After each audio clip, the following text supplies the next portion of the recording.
I want to start promptly because Gina has a packed hour of information and it is so good. I know nobody wants to miss it. Um, Quick introduction. I'm Ellen Jefferson, President and CEO of Austin Pets Alive, and one of the founding members of Haas.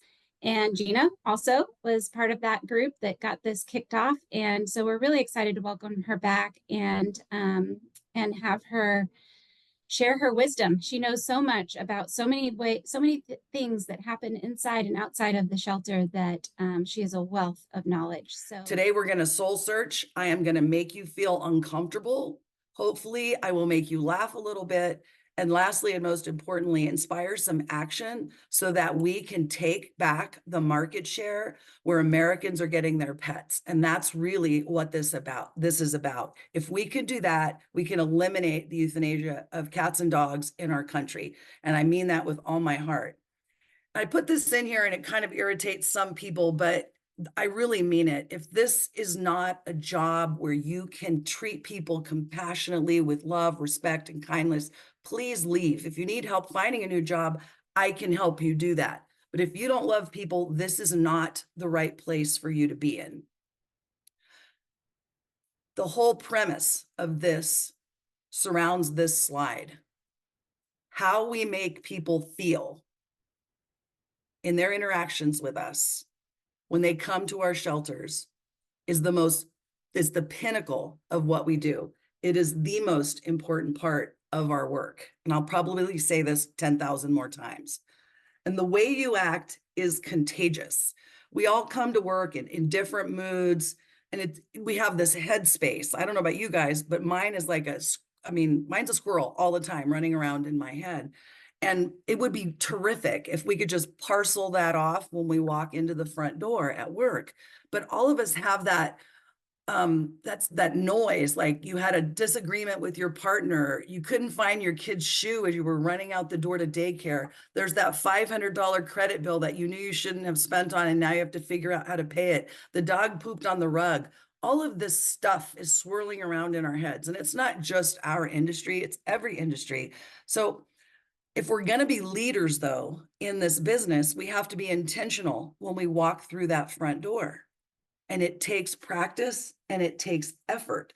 But how we act at work is absolutely contagious. Our influence on the people we work with, the volunteers and the customers, has a lot to do with why some of us are not winning at this game. And this is a business. People hate it when I say that, but it is a business. And we need to start learning from those thriving businesses in other industries on how to be successful and crush out the competition. I'll talk about competition in a minute.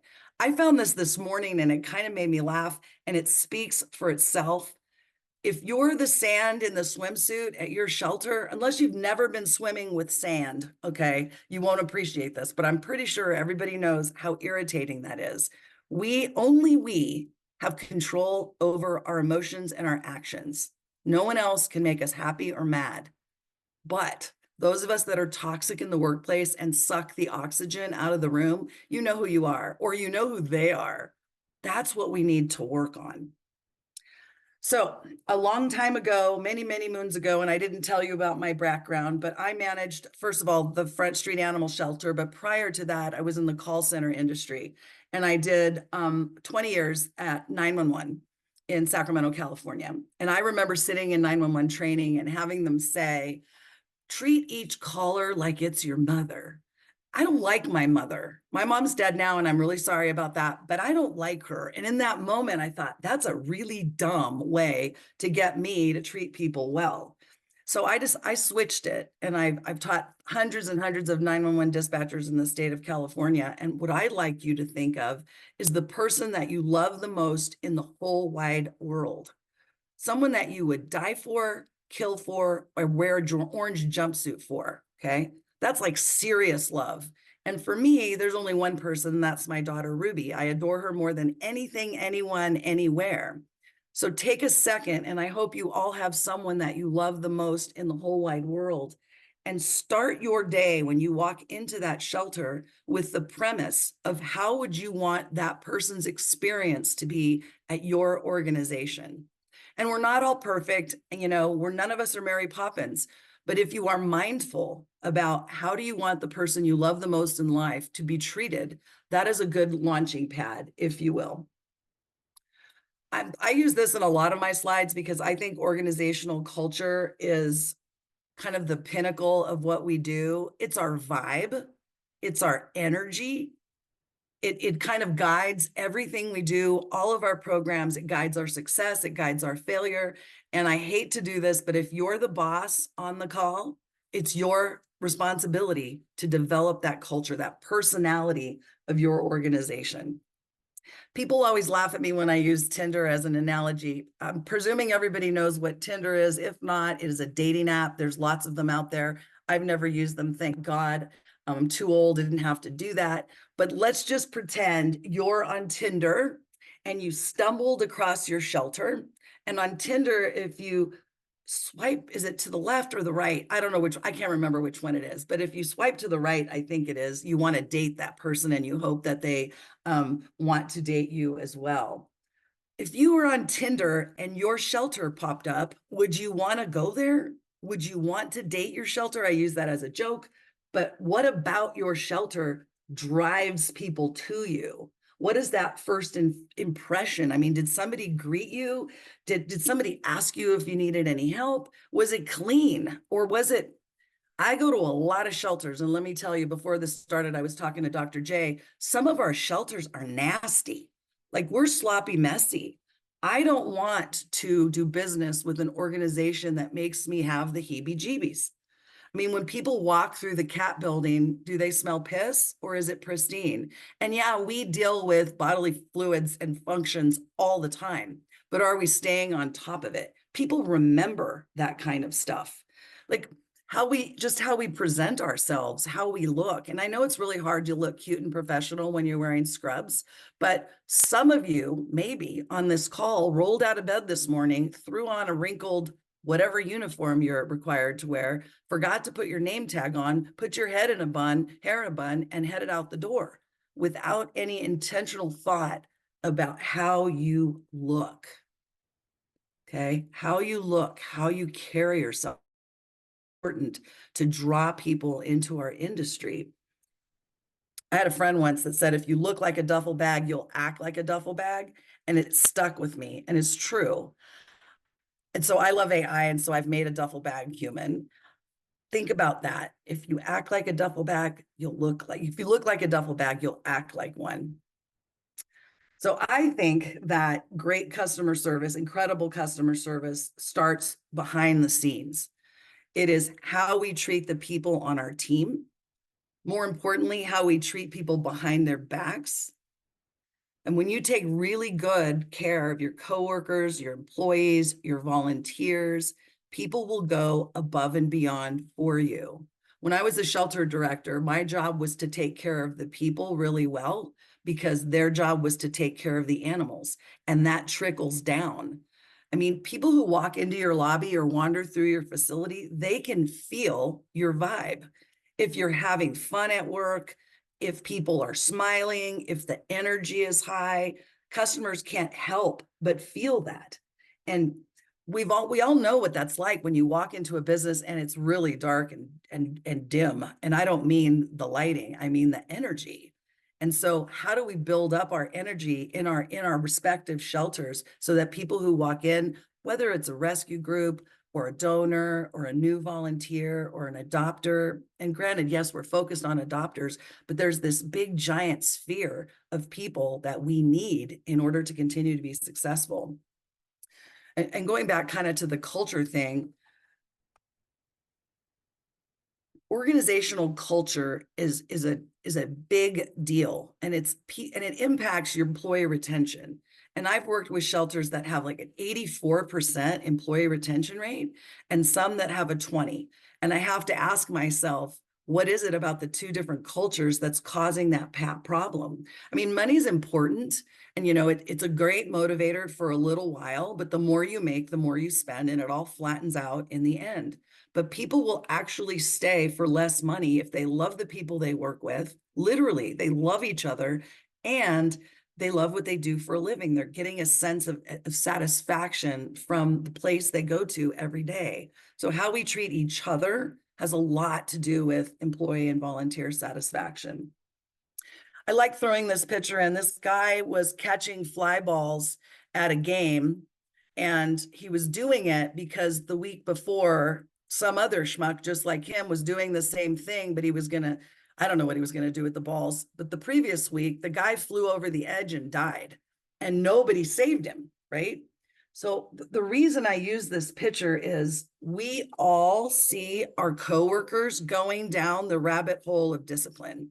We see people being discourteous to a customer or rude to a volunteer, and God forbid, even not treating the animals with the kind of love and respect that we hope we all do. Imagine if your workplace culture was, oh gosh, Mary is being really rude on the phone over there. Let me interrupt her and say, Mary, let me take this call from you, or let me take this person at the counter from you, or the officers in the field. We all lose it once in a while, but we don't step in and take care of each other. Why would we let anybody we work with fall over the edge? And it doesn't matter what rank they are in the organization. And I know that's easy for me to say, but if you see the boss losing it, you owe it to them to say, hey, let me help you out. If we started doing this, imagine, wouldn't you rather hear that you're screwing up from a coworker than the boss? Just sit with that idea for just a moment. Maybe you come up with a code word so that everybody knows when we hear the word raspberry, we need to clean up our act. Somebody's falling short of what it is we're trying to accomplish as a business. I don't know about you guys, but I'm a big Ted fan. And Ted always says that the happiest animal in the room is the goldfish because they have a 10-second memory. That is not true. Their memories are a little bit longer than that. Google it. But think about it this way, and we all do it. It doesn't matter where you work. Some customer pisses you off, or somebody you work with disrespected you in some way. A lot of us have to tell 10 more people about that incident, so that again, how you act is contagious. And it's angst, it's toxicity. And I need you all to, the next time you need to spume, find one person, spume, and then be a goldfish, and let's move on. Because if we let one negative interaction consume us, it taints every single interaction for the rest of that day. And that poor unsuspecting customer, like number 9 in line, gets treated poorly because of customer number 1. So be a goldfish. Another thing I think is super important, and this is a picture of me and the team at the Front Street Animal Shelter. These are all volunteers. This is one of my absolute favorite events and photos. Volunteers are a key component. We know this, successful and life-saving, but there's 2 really important things to remember. Number 1, when you see a volunteer in your shelter, say hello and thank them for being there. Takes 32 seconds or less. And the other thing is give them the same training and customer service expectations that you give your paid staff. They should be getting the training together. As a matter of fact, if you have volunteers, they can watch this recording. A lot of times there's more volunteers than staff in some organizations, yet we're not telling them what the customer service expectation is. So when they fall short, we get pissed off. Sometimes we let them go, and it's our fault because we didn't model the behavior and we didn't set the expectations. Volunteers are more than just volunteers, right? They do more than pick up poop and walk dogs. They become adopters, they become donors, and they are conveyors of information in our community. So how we make them feel when they're in our shelter determines, really determines the future success of our organization. And I can't emphasize this enough. A lot of them are smarter than you and I. A lot of them are richer than you and I. And we are failing to tap into the talent of the people who come and serve us for free. So who's your competition? People hate it when I say that. Do we have competition in this industry? Oh no, we're all in this together, and we kumbaya, and we're all here to save lives. And I call BS on that. We have competition, whether we want to or not. People don't like it when I say it. our product is pretty similar. A shepherd is a shepherd, a pit bull is a pit bull, a chihuahua is a chihuahua. So it's not our product that differentiates us. It's our behavior. So this is just an example of Google Maps, and you can do it for your own area. This just happens to be Los Angeles County, and I couldn't get them. I don't think I got them all in there, but there are 17 shelters in Los Angeles County. And I can drive from the top red dot down to the bottom red dot. Well, there's traffic there, but it's looks like a big area, but it's not. So our customers are going to go to that organization that makes them feel good. Okay. This is our competition from a business perspective. This is just a sampling of the 205 breeders in Los Angeles County. There's some more competition, and there's lots of them. And people are going to breeders instead of coming to us. And we need to quit fooling ourselves into thinking, oh, they're going there because we don't have multi-poo-poos or whatever the breed is. Some of that may be true, but a lot of it, of why they're not coming to us, is absolutely our fault. Then there's Craigslist. Go on Craigslist wherever you live. This just happens to be, again, to be Los Angeles. Last week, there were 1,425 pet posts on Craigslist in Los Angeles County. This is our competition. How many of you are posting all of your lost animals that come into your facility on your local Craigslist? How many of you are posting all of your adoptable animals on Craigslist? It is very rare for me to find a shelter that's capitalizing on this free service to get more animals out of their facility, and also to push down, we need to saturate Craigslist with shelter animals. Push down the breeders, push them further down, because people are using this and we need to use it too. I did write a letter to Craig and he did not answer me, which really made me mad. But Craigslist is a very powerful tool in many segments of the United States, and it's free to us. And this is a job that volunteers could do for us. So don't tell me you don't have enough staff time or money. And then there's things like Petland, and they're called different things all over the country, right? Have you ever been into a Petland? It's like Nordstrom's. They're so nice. It's so clean. I don't even need to go there. I challenge you to try this later. Hop online, submit an interest, and in like 32 seconds, they will text you or email you.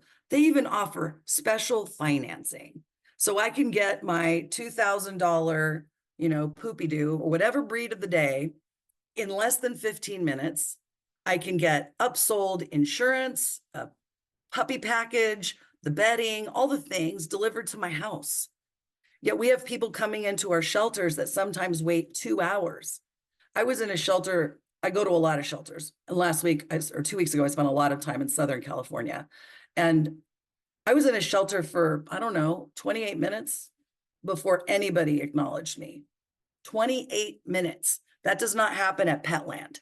If we're going to compete, we need to act like a real business with real customer service and appreciation of the people who walk into our facilities. And a lot of you will say, well, we're not Petland. Well, we need to be, or we're going to lose. Not too long ago, I was in Texas for a seminar or a conference, and some of my colleagues asked the class to do this word cloud from their phones. Describe your community in one word. And this is, so hard for me to unpack. Some of you may have seen this. I show it to everybody. The biggest word in the middle means more people use that word, and they describe their community as uneducated. They said spoiled, dumbo. They even spelled dumb wrong. Uninformed, ghetto, dirty, crappy. What if we asked our community to do a word cloud about us? I wonder what they would say. But the very next day at the very same conference with a different set of people, they did it again. And look at the big word in the middle. We are part of our community. And if this, and I'm not saying all of you feel this way, but I challenge you to try it on a word cloud where nobody knows what you're writing. We are part of our communities. And if we feel this way about the very people that we're serving, it's no wonder that we've lost the market share. I recently found this. I'm a big fan of the Hustle, which is a newsletter that you can subscribe to for free. But your brain while shopping, and this kind of cracks me up, but like the first 22 minutes, you're concerned about the price of things. But after that, that's where the joy of shopping and the emotional part of your brain wants to buy something. And I know we don't like to call it buying, but it is a monetary transaction where we are transferring ownership of a product, animal, to another human being. So it is shopping, folks. Sorry. What are we doing in that first 20 minutes? What are we doing between minute 23 and 39? I mean, if you sit in a barbershop long enough, you're going to get a haircut. So is your shelter one of those places where people want to linger? Are there places to sit where they can look at the animals? Are they getting your vibe while they're there? Are we making them feel welcome, at least happy to see them as they walk through the door?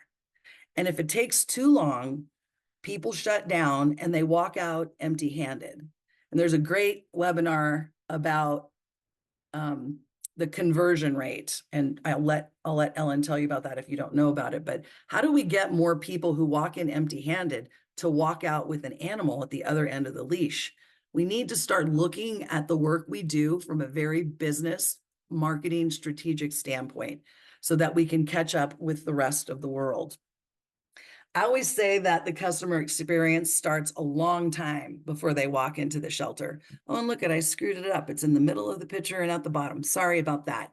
That's the Front Street Animal Shelter in Sacramento. And there's that garbage can out there. And every single day I used to piss and moan because it was overflowing with garbage from the parking lot. And it starts in other places too. And I'll talk about those, your website, your emails, your voicemails.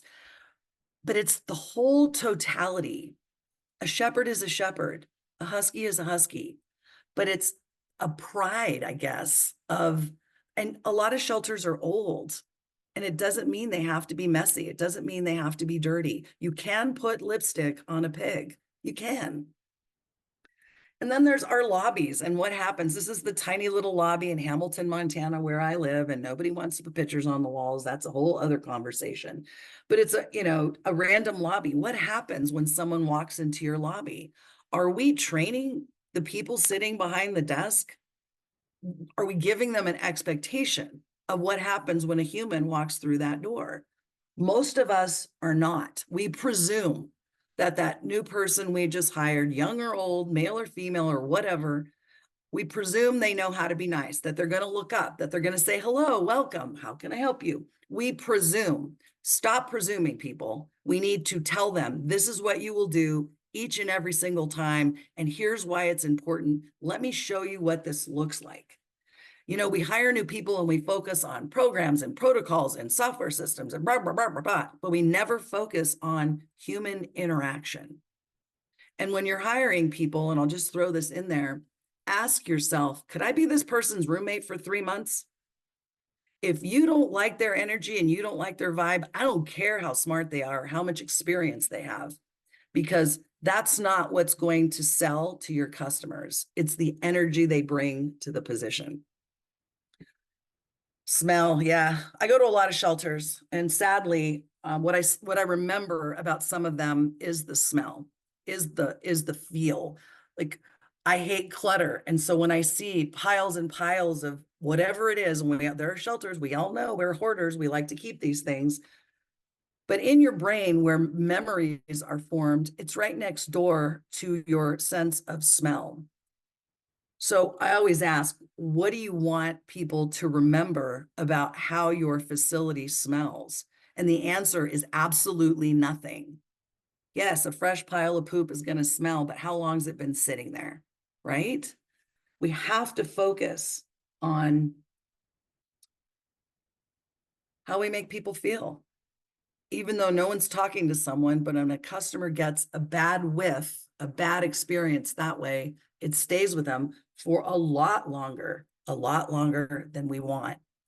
Kennel conversations. Do we train our staff to have kennel conversations with people?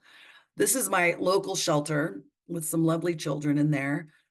The first time I walked in there, I did the whole secret shop thing and nobody talked to me.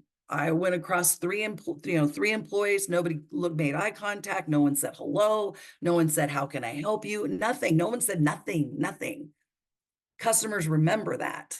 And I prevailed. I'm on their board now. And they don't know what hit them now that I've joined. But I love to secret shop. And I challenge you, go to another shelter in your community. I'm sure there are others, and secret shop. How does it make you feel? You can't do it at your own because you live there, but go to another one. What are they doing better? What are they doing worse? What can you fix?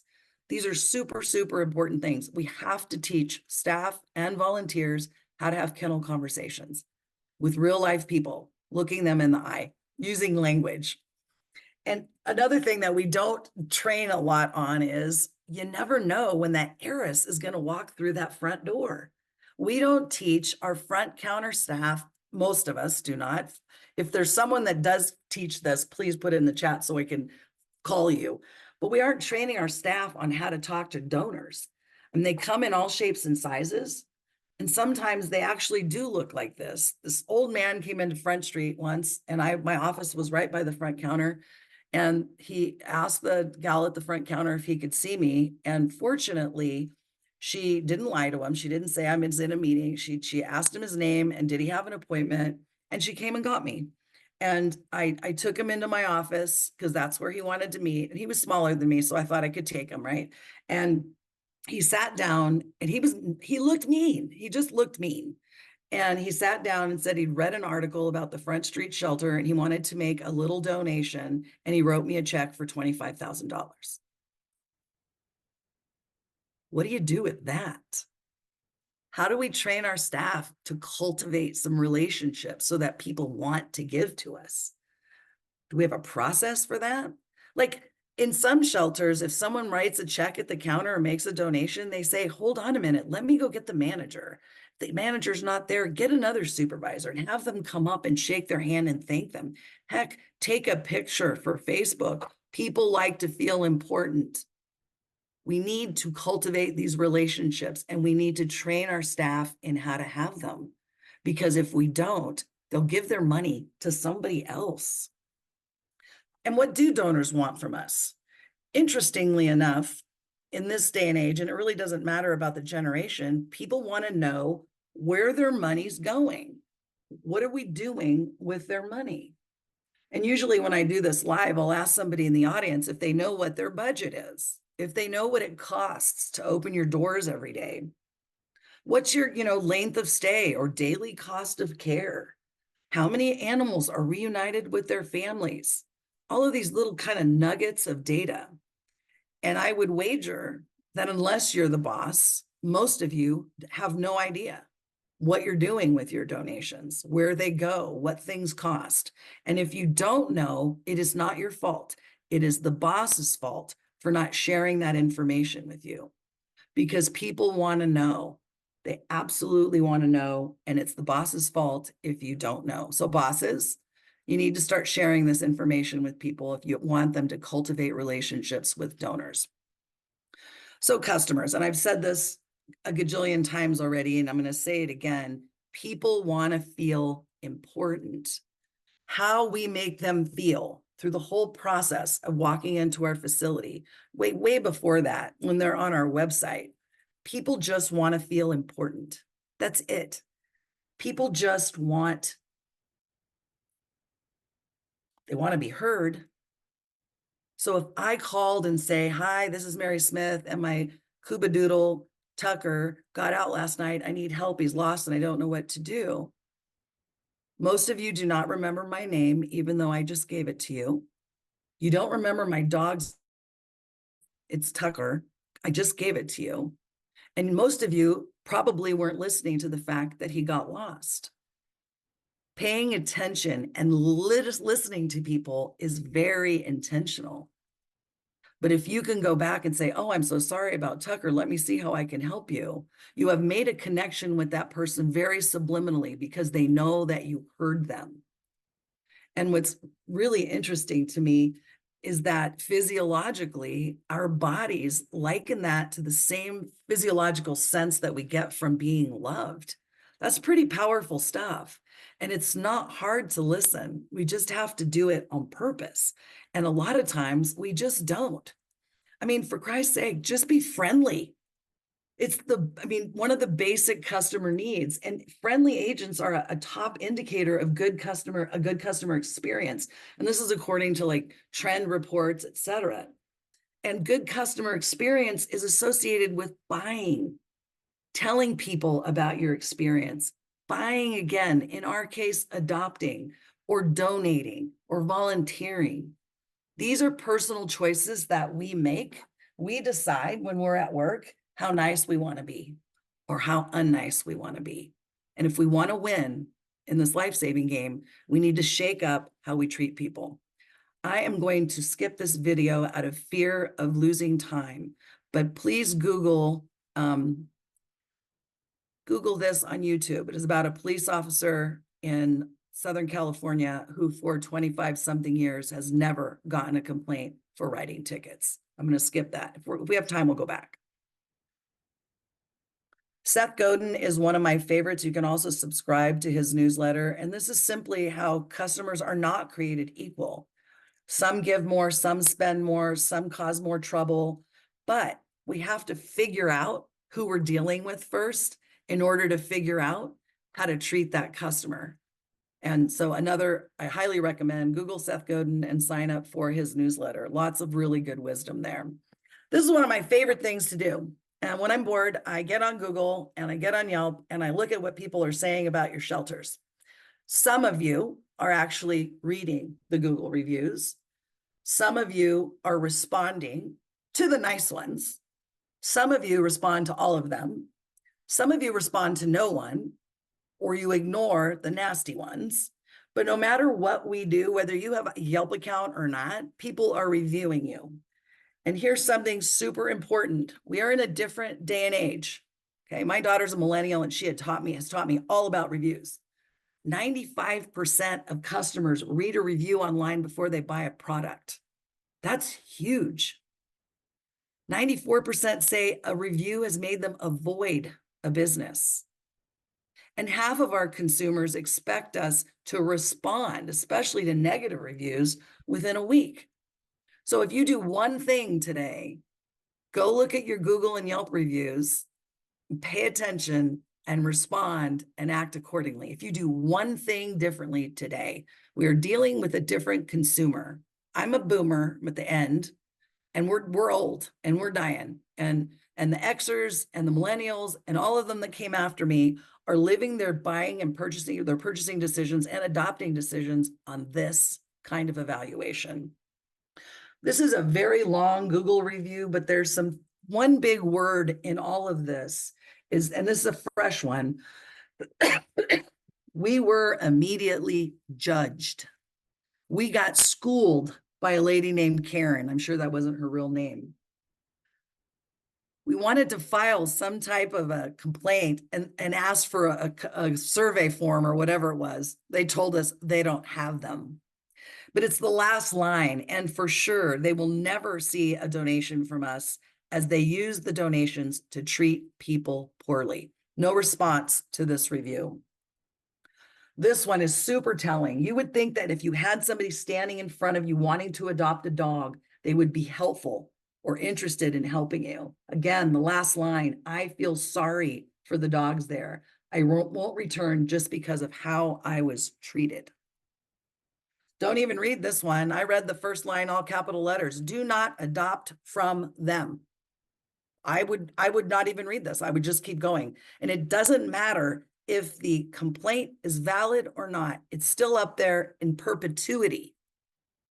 And a lot of these reviews, you can tell who they're talking about because some reviewers are very like, it's the gal at the front hair with purple, the front counter with purple hair and the horn-rimmed glasses. You can tell. And if you can narrow it down to whomever it is and had that conversation, talk about how do we make this better. But then there's the good ones. And this is just one example. I have tons of great reviews. This is out of Pasadena Humane, who I visited recently.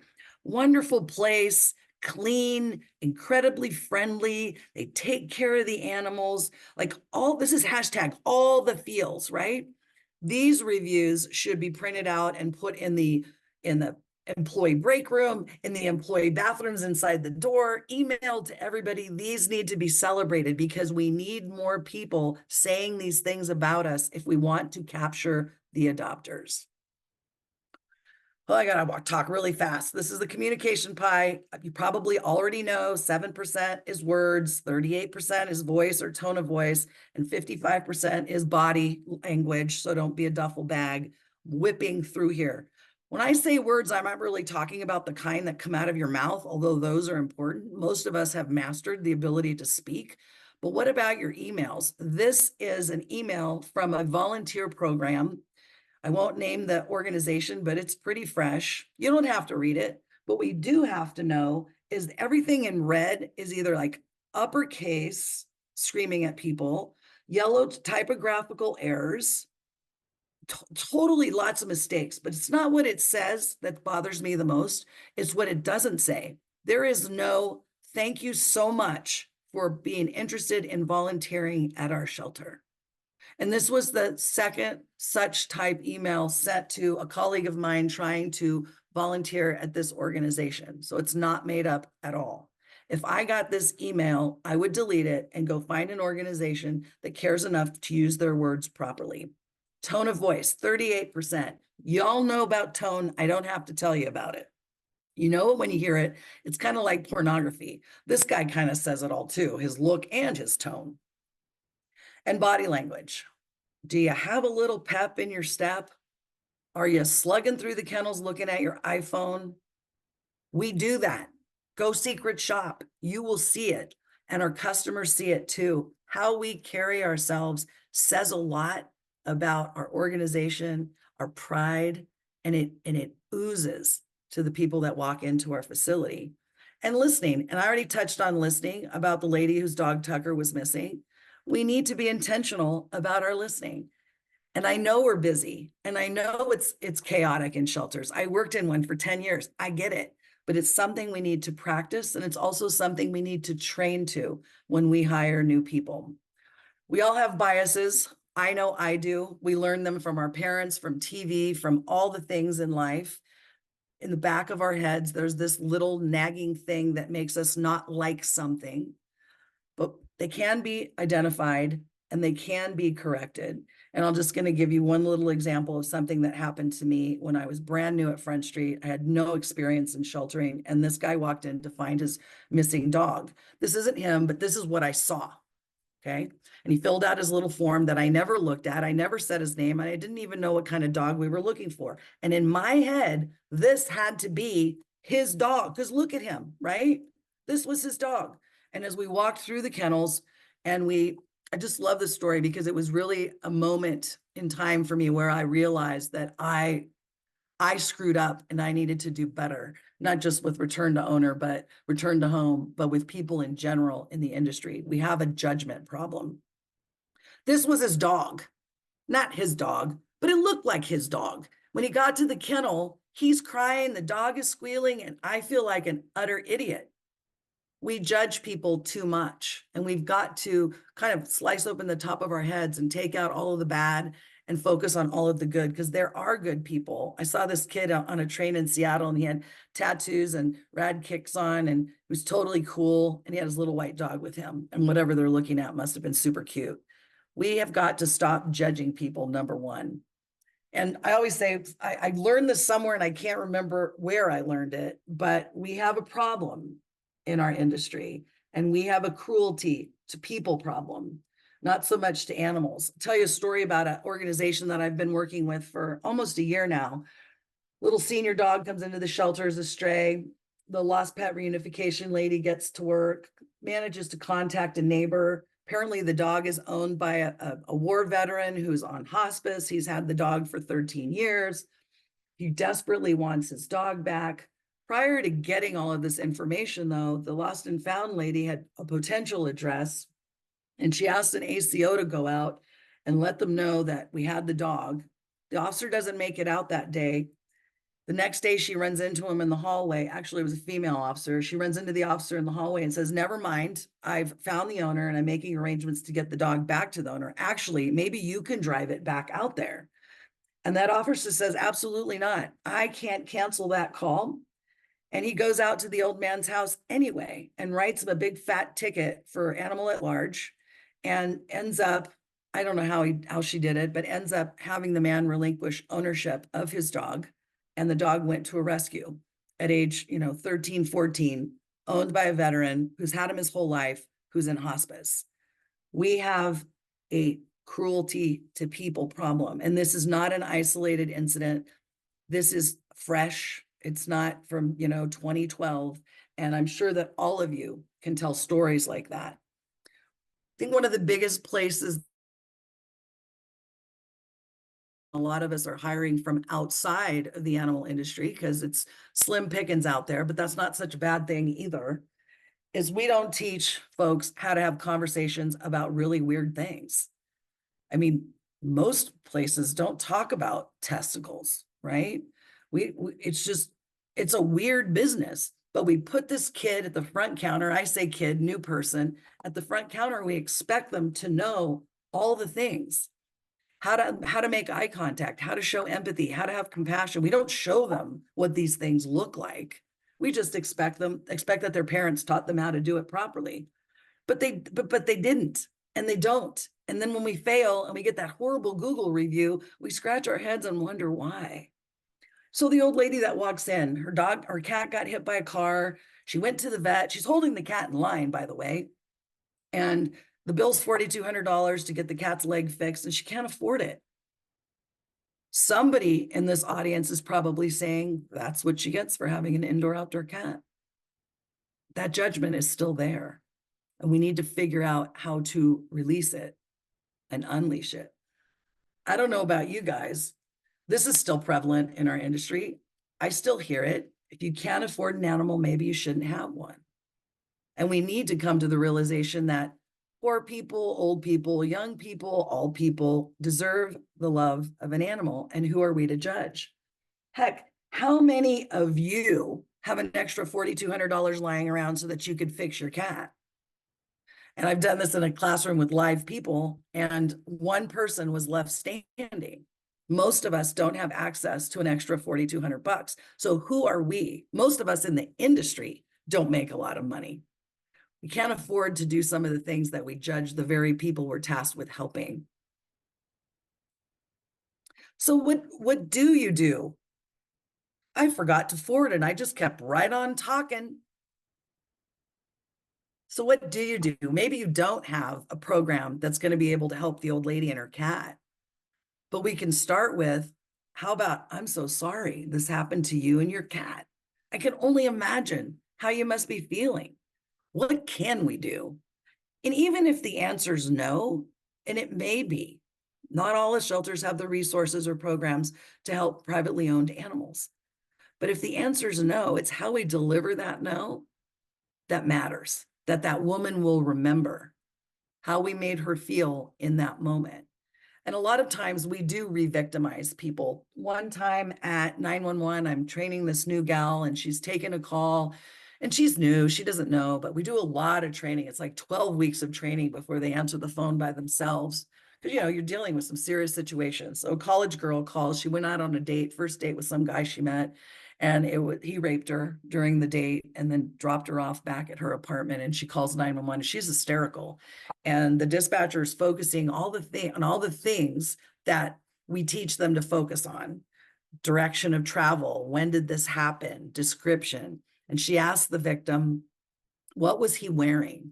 And the victim's crying, like she's snot crying.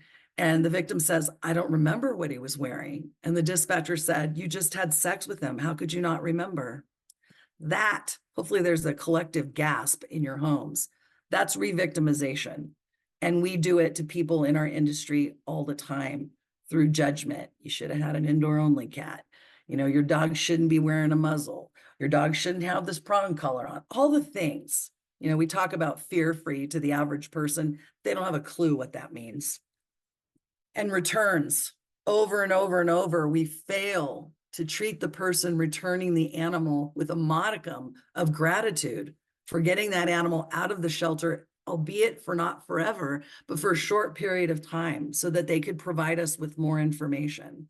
And yes, most of us have that little form that the customer service rep is supposed to have the person fill out. But wouldn't it be better if we took that extra 5 minutes? I know we may not have that extra 5 minutes, but it matters to that animal to really find out what the experience was. Why was the animal, really, why was it returned? How do we help this person get a better animal that fits their lifestyle? Because there's a lot of you that would put that animal on a do not adopt list because they returned an animal. We're not teaching to this. We're not really focusing on the human interaction that is the foundation of everything that we do. Spending the time, having the conversations. You've all seen Scooter, the neutered cat. If you have not, Google him, watch the YouTube videos. We should be playing these in our lobbies because they're hysterical. We spend a lot of time talking to people about, the 6 reasons why dogs should be neutered, and cats, so they don't spray or wander away. It's better for their health, blah, blah, blah, blah, blah. But we don't teach people how to have interesting conversations with our customer. Like, no, sir, your dog does not lose his masculinity when we take his testicles away from him. He won't miss having sex. We don't teach people that part of the conversation. No, your dog does not want to be a father someday. It doesn't work that way. We're afraid to have these conversations. Your dog doesn't care about losing its virginity. We focus on just the 6 things. We're like rote, right? And that's not how we convince the average person that their testicles aren't necessary. We don't practice these conversations. Most of us that hire new people, the very first time you try to convince someone to neuter their dog is the very first time you've ever had that conversation. Imagine if we practiced. Imagine if we tried to give some levity to it. I told a guy once, your dog doesn't have thumbs. He doesn't need his balls. But we don't, we just, for some reason, we overlook the very obvious and fail to teach our staff how to have solid conversations with real people that are super important to convince them to do something that we all foam at the mouth over, and the average person doesn't know the difference between a neuter or a spay, and sometimes they call it spootered. We need to take the time and we need to practice. Has anybody ever had to have this conversation? I know I have. No one trained me how to have either. And fortunately, I only had to do it once. But we need to practice these conversations. They will happen. You will have to explain to somebody why we euthanize their pet for whatever reason, right or wrong. But how do you have that interaction with someone with compassion? And it's not always going to turn out well. But if you don't practice these conversations and help people prepare for them, because they're coming, we're going to continue to fail. We won't be the industry leader. And I think that's what we all want to be, because if we are, then our shelters won't remain so full. I think I did it. Customer service is like fear-free training. Every interaction has a lasting effect on the animal. And so it is with people. So it is with people. And hopefully I've said something today that makes you think about the way you're delivering service, the way your organization feels, some things that maybe you could be doing a little differently. You're going to pay attention to those reviews because they matter. They really matter. And remember that person you love the most in the whole entire world and what you wish for them. Put them in that little bubble over the head of that customer who's irritating the heck out of you. And then go out and try and deliver the kind of service, even to the hard ones, the way you would want the person you love the most in life to be treated. This is me. If you don't capture this, because I'm going to stop screen sharing, there's my cell phone. Zip me a text or an email. Love hearing from you. And if you have some great ideas, let me know. Stop sharing. I'm back. Wait, I'm back. Amazing. That was so awesome. And we need that message over and over and over and over. I know you said my organization's in there somewhere, and I was just like, oh my God, I'm probably in all of those examples. There's just so much all of us have to improve on, and it's just never the priority. So I think this is really, really, really good. I don't know if we have any questions in there if you want to try to answer one in the last 5 minutes. If you Can't see a s- question, gosh, there's a lot of comments. Yes, I can. I'll PDF the slides to Nicole. Is it Nicole? Yep. Yep. Or she has them. Nicole, if you can just PDF them and send them out, that'd be fine. Yes. I'm trying, Yeah. I'm working on a 2.0 because I think we need to dive a little deeper into this conversation because we're missing the mark. We're so missing the Yes. mark. Did somebody asked if you'd play that video that you missed? Because for time, Oh, sure. Hold on. Let me see if I I'm can guessing remember. it's not longer than 5 minutes, but No, it's really a good video too. Hold on. Wait. this is just yeah, so good.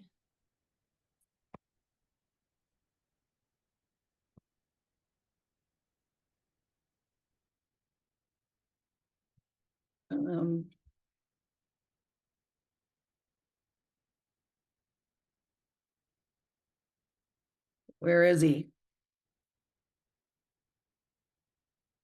No. Sorry, don't get old because you just get slow at stuff. You're fine. There he is. I love this video. It speaks to me. This is LA Sheriff's Deputy Elton Simmons.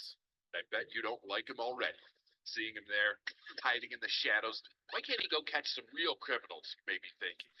Or no wonder he has a record number of complaints. Who wouldn't complain about a guy whose sole purpose in life is to ruin your day?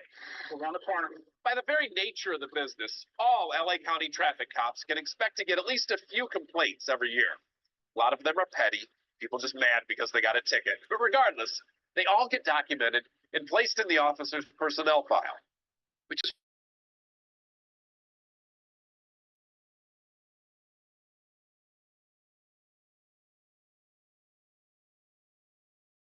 Not sure if the sound cut out for others, but it did for me. I think it's your internet. Maybe if you turn your video off and rewind just a little bit, Gina, turn your video, like your personal video. Can you hear now? obvious. Yes. Elton is doing something right. Something, yeah, it's gotta be something. You know what it is? No. No idea. Till the captain told him, Elton didn't even know he had such a record, let alone how he got it. It's just how I do it every day. So we trailed him for a day to see if we Shoot. Shoot. Well, I'll make sure that actually Nicole has the link. Yeah, I think that must be automated to Yeah, go up at that time. First thing I noticed was that he has this pitch-perfect mix of authority I need you to take care of that. and diplomacy, I don't wanna keep pulling you over with none of the attitude that sometimes comes with a cop. That's okay. That's good. Just be careful, all right? I'm here with you. I'm not up here. One thing I hate is to be looked down at. Can't stand it. So I'm not gonna look down at you. That's why, in lieu of a lecture, he gives most people the benefit of the doubt. So it happens. Of course, they still get the ticket, It happens. just not the guilt trip. And drivers seem to appreciate that. No, it's not that bad. So much so that by the end, some are downright smitten. You know what it is? It's his smile. Really? He's got a great smile. Really? Oh, yeah. You're giggling now. You just got a ticket. I just got to think. He's a nice guy. I mean, how can you be mad at that guy?